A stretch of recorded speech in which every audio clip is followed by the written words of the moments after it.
humankind or for mankind.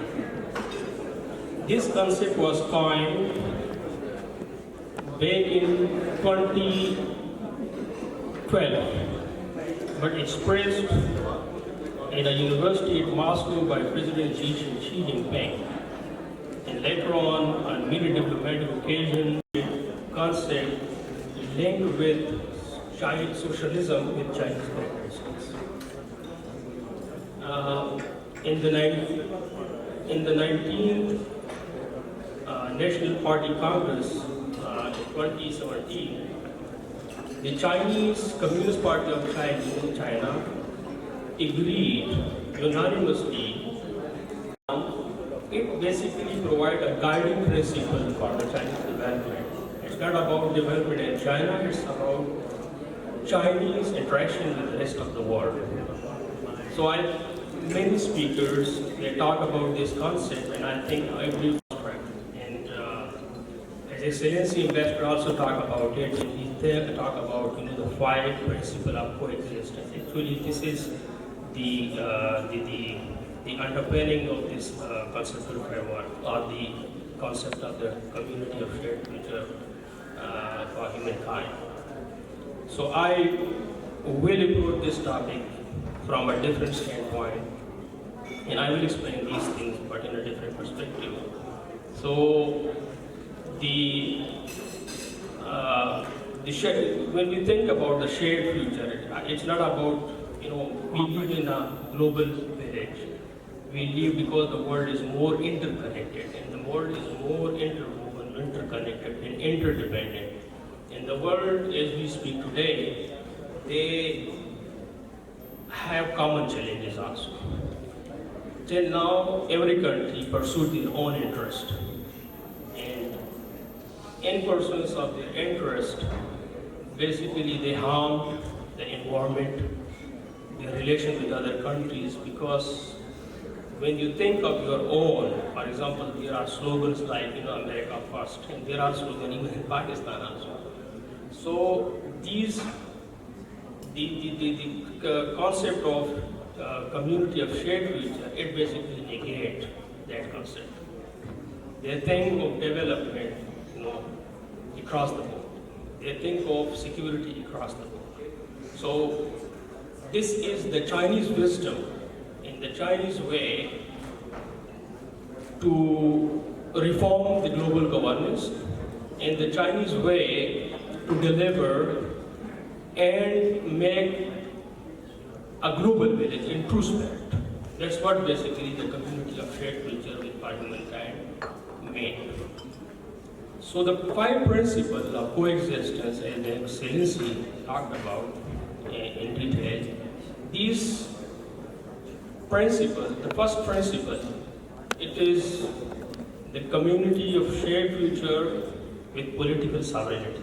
And this concept is very important to understand. Even in UN, international organization, I think what they think about the sovereignty, and we often hear the word sovereignty. Every country basically, we think every country should respect other countries' sovereignty. But Chinese actually take on that concept and expand on it. I think irrespective of the country's size, strength, and wealth,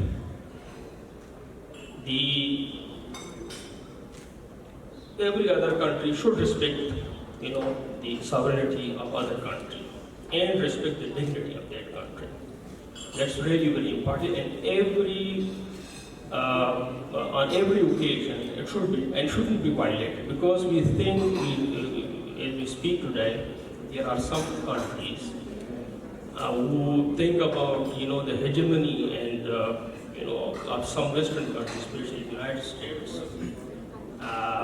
We have often experienced, we have often observed they violate it for their own interest. But Chinese think otherwise. And that's why the political community, the community of shared future with political sovereignty, it means respect other countries. And that's basically the guiding principle also for the Chinese diplomatic community to engage with the rest of the world. The second principle in this concept is, the second aspect of this concept is community of shared future with security. When we talk about security, there are two aspects. One is traditional security and the second is non-traditional security. In traditional security, normally wars, conflict, it happens. We can't avoid it because there are some differences or certain matters will basically lead to conflicts.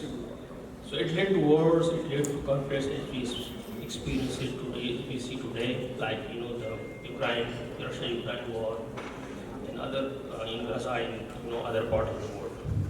But non-traditional security is also very important. I think this is a common challenge to all the humanity, and that is food security, energy security.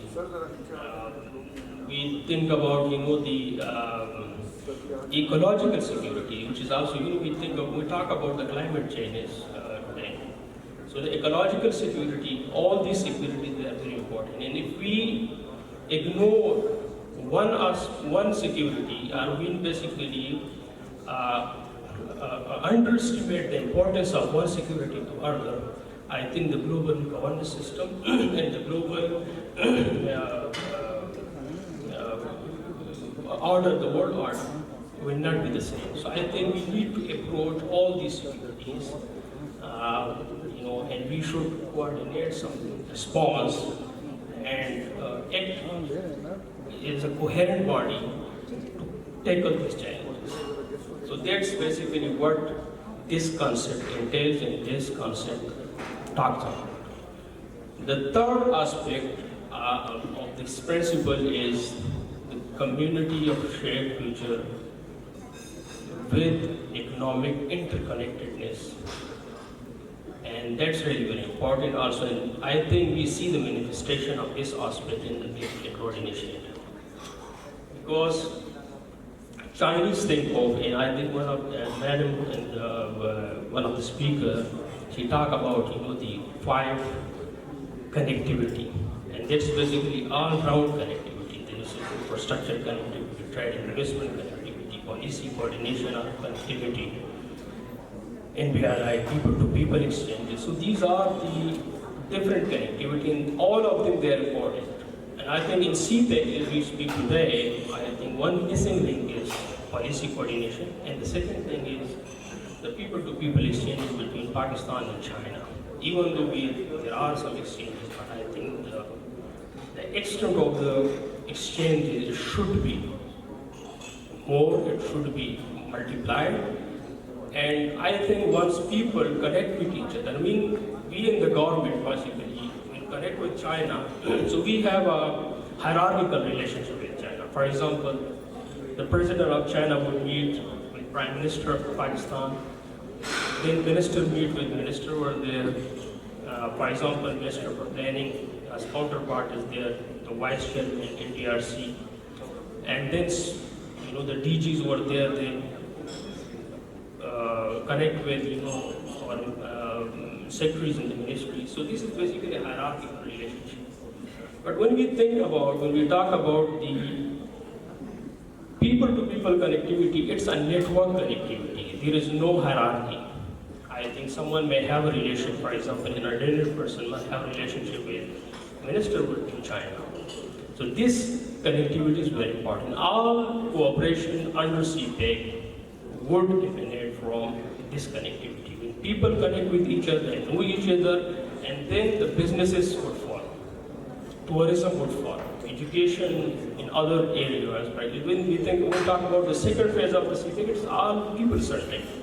It's not about hardware, infrastructure. It's about people-to-people connectivity. When they connect, for example, professor here or there, some collaboration will follow. So these are really very important, and this aspect and this connectivity is also basically ingrained in this very concept we are talking about today. The fourth aspect of the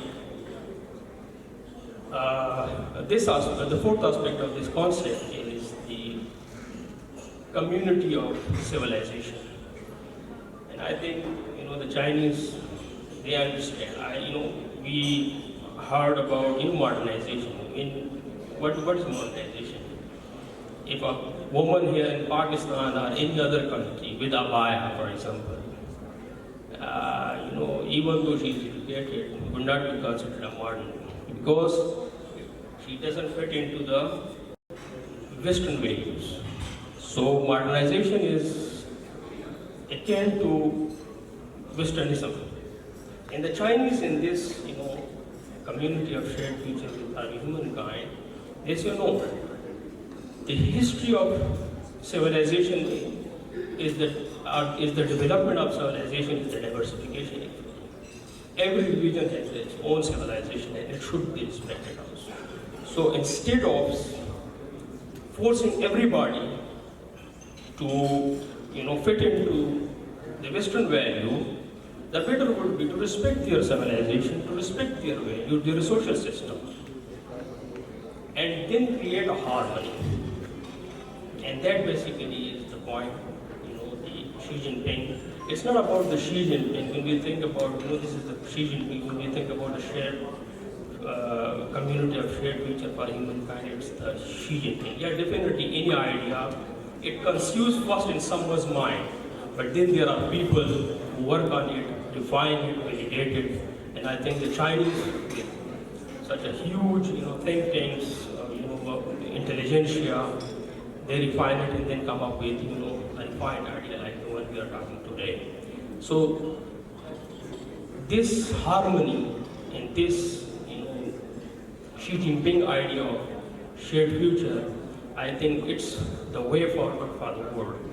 Because you may have heard about, you may have read about, the Clash of Civilization, where it talks about, the Paul Huntington, I don't know exactly the name of the author, but I think it is Paul Huntington. He says that in future conflicts would not basically be on economic, resources.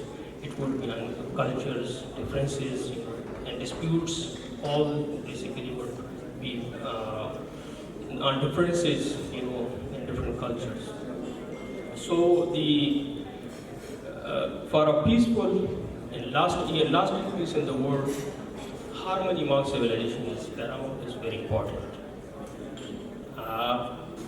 The last aspect of this concept is really very important. I think we in Pakistan, even in any developing country, who aspires to become, to develop, I think they should follow it. And that is basically the community of shared future with green development. You may have heard about the Deng Xiaoping, the architect of the opening of China. He used to say that whether it's a black cat or white cat, if it achieves the purpose, a good cat. He used to say that. But I think that concept was very back then, but not now. In Chinese heritage, in the new normal. When we talk about the new normal in China, it means the era of Xi Jinping. He says, in new normal, the black model of development would not be viable for any country, including China. Because ecological security is very important, climate change is happening, and so many patterns, will have effect on every aspect of the economy. Pollutions, every form of pollution is there, and I think Chinese in their development in the last 4 decades has basically badly damaged their environment. And they have realized it, and now they say to the rest of the world, don't follow the black model of development, go for it. And why not? Because look at China, and the development of the renewable energy. Every form of renewable energy. I think China is basically leading in wind, green hydrogen, solar, and so many other new energy forms. And why should we pollute and then reduce the emission? Why should not go on the first place for greener development. And I think this is the concept which is very, we should embrace it.